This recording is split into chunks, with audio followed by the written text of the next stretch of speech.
It is what it is. It is what it is. Video number 2, new webcam. And we also got some new mics on the way. So, today we're going to be talking about supply and demand.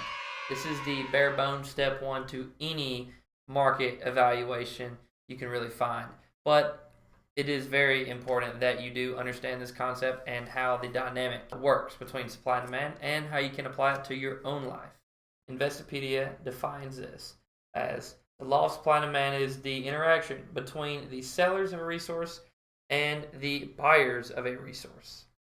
This is a dynamic you see in every market that has ever existed and is the primary driving force behind the raw value of something.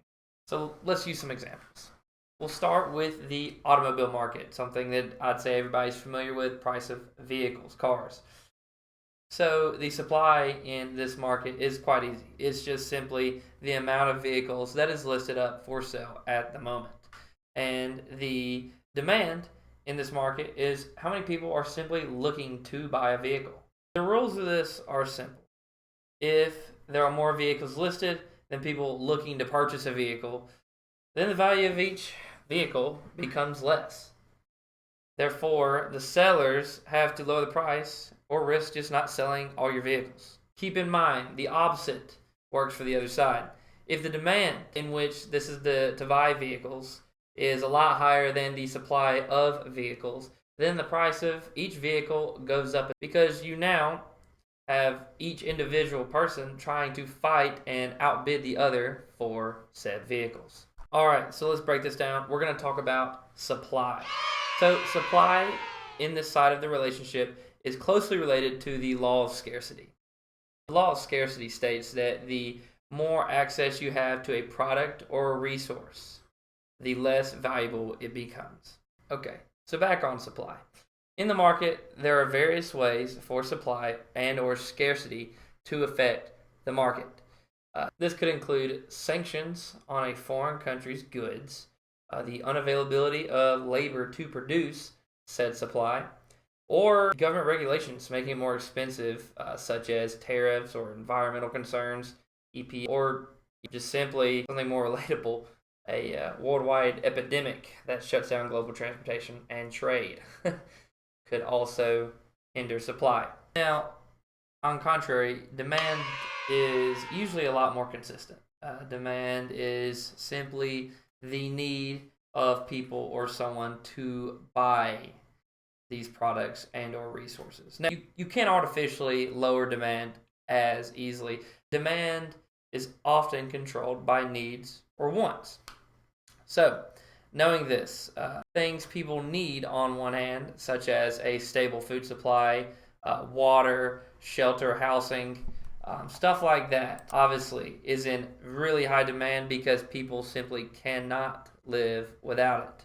And you have, another level of what people would call essential wants that aren't really needs, but, essential wants that people have become accustomed to living with, such as oil and gas, cars, TVs. You get the point.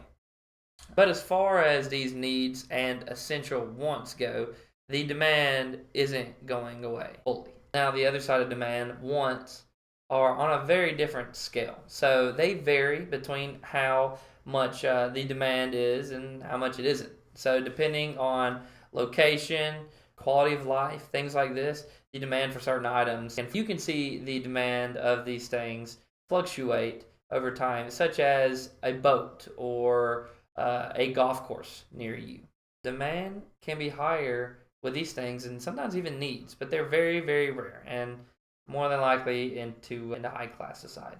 Something to watch out for is a lot of times suppliers, which in real life case, these are really rich, business savvy men. They will try to soak up the supply all for themselves simply because they understand this dynamic that demand will be at a pretty consistent basis, that if they can control the supply of things, they could manipulate the price.